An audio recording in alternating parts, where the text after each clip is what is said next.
heard that, what was your first reaction? I told you. What did you think of the stoppage? Did you think it was perfectly timed? I was a little upset the stoppage just because I know how the game is, and I know there's always a little bit of controversy, especially from people that see their, teammates and stuff take shots like that. I would have followed up. I was about to follow up left elbow. He would have took unnecessary damage, so I think it was a great stoppage by the ref because I wasn't going to stop. But I trained my ass off. I trained my heart out. I put my soul into the cage every time I go in there. It was cool to get a 6-second knockout, but I was trying to fight. It's not the release you want after training camp, right? Yeah, exactly. But another great night, another head collected, on to the next.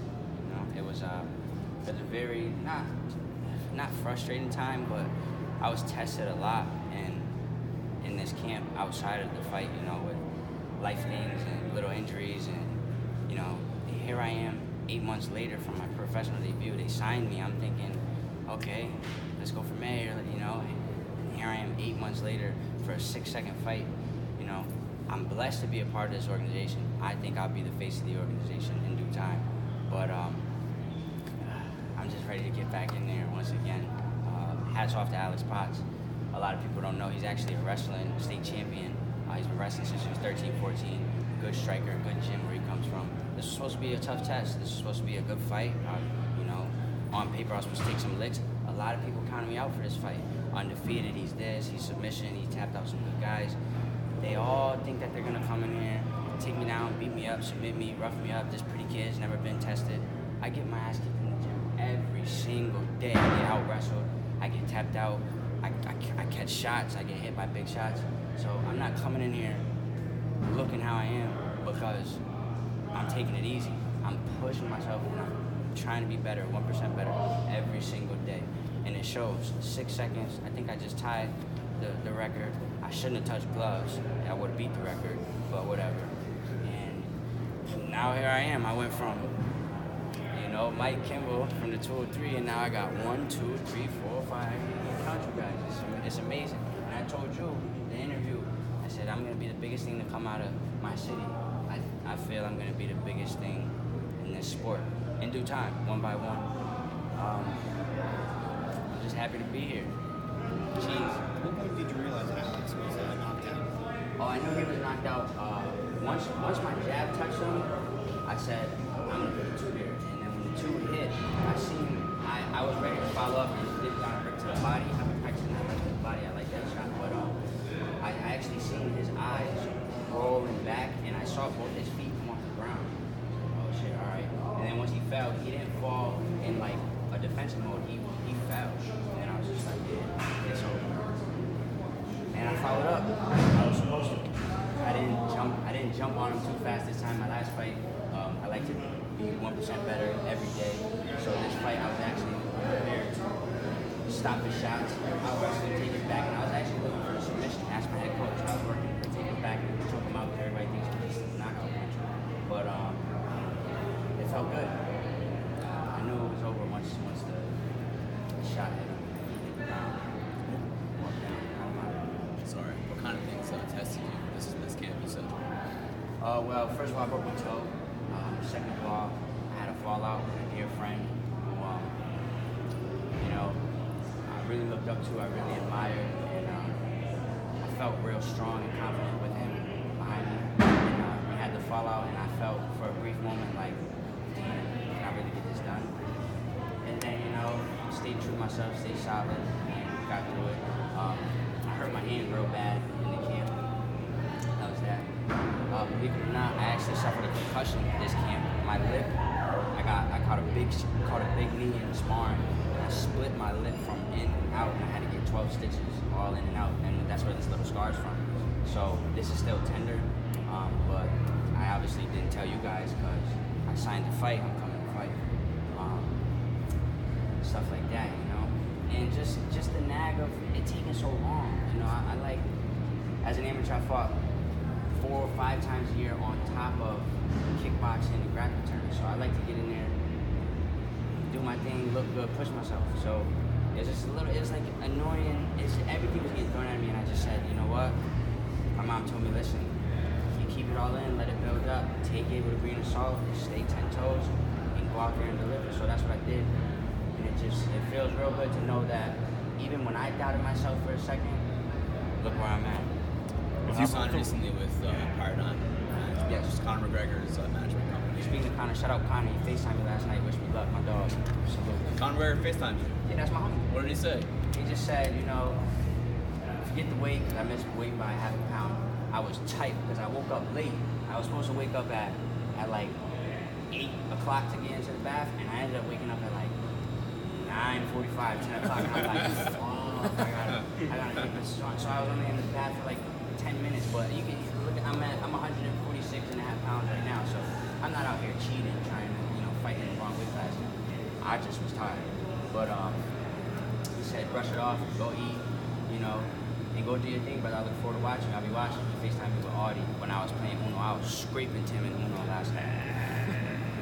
But yeah. How often do you guys talk, you and Conor? Me and Conor, we don't talk very often, because obviously it's Conor McGregor, and like I wouldn't say I'm necessarily a fan of anybody because I'm in the same sport, but he's definitely done things that nobody's done, and I don't want to be that guy, naked. So I just he posts something funny, LOL, he's like my man, just a little short, simple shit, nothing too crazy, because he's kind of McGregor, but I'm like Kimbel, so yeah. Do you feel like you have some of that confidence that he has, that he brings? I don't know what kind of confidence he has or he brings because, like I said, he's kind of McGregor. I'm like Kimbel. I've always been like Kimbel. You know what I mean? So I just know how to be me.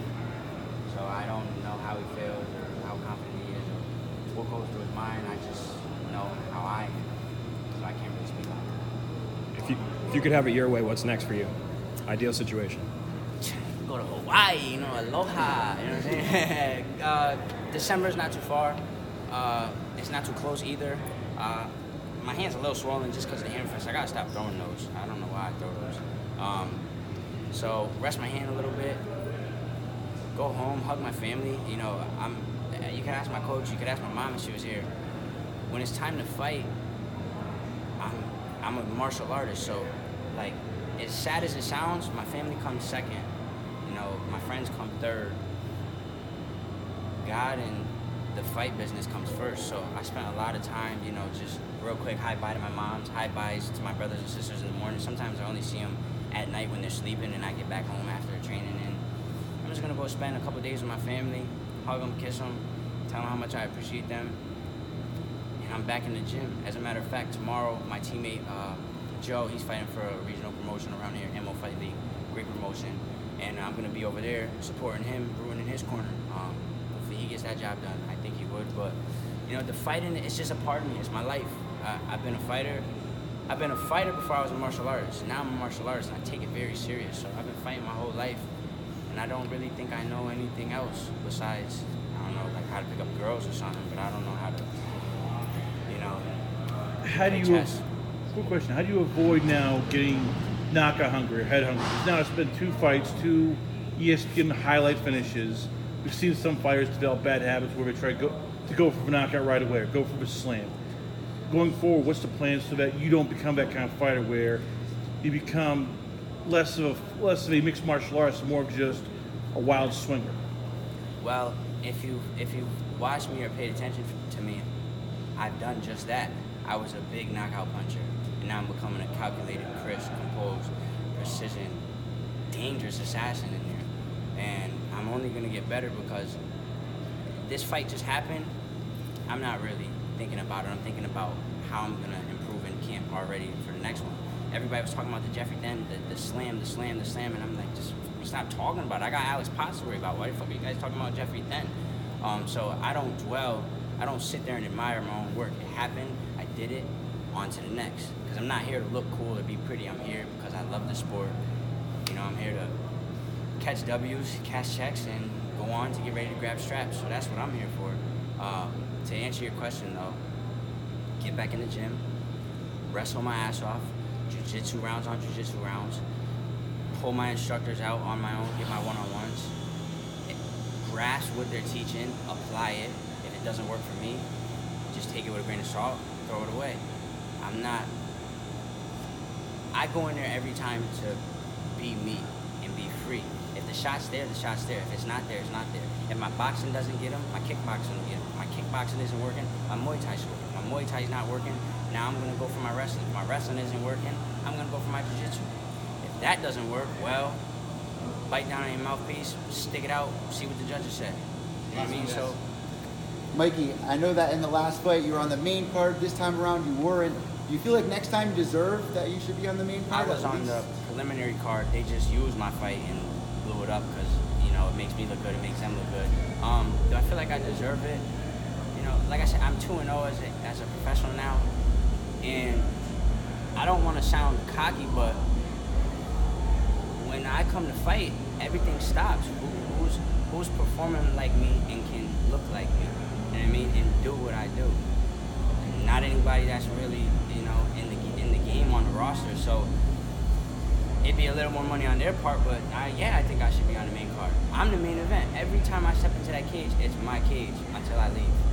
So, but that's up to them. I don't make the rules, and I'm just here to do what I do. I'm not here to get involved in the politics or this or the TV or any of that.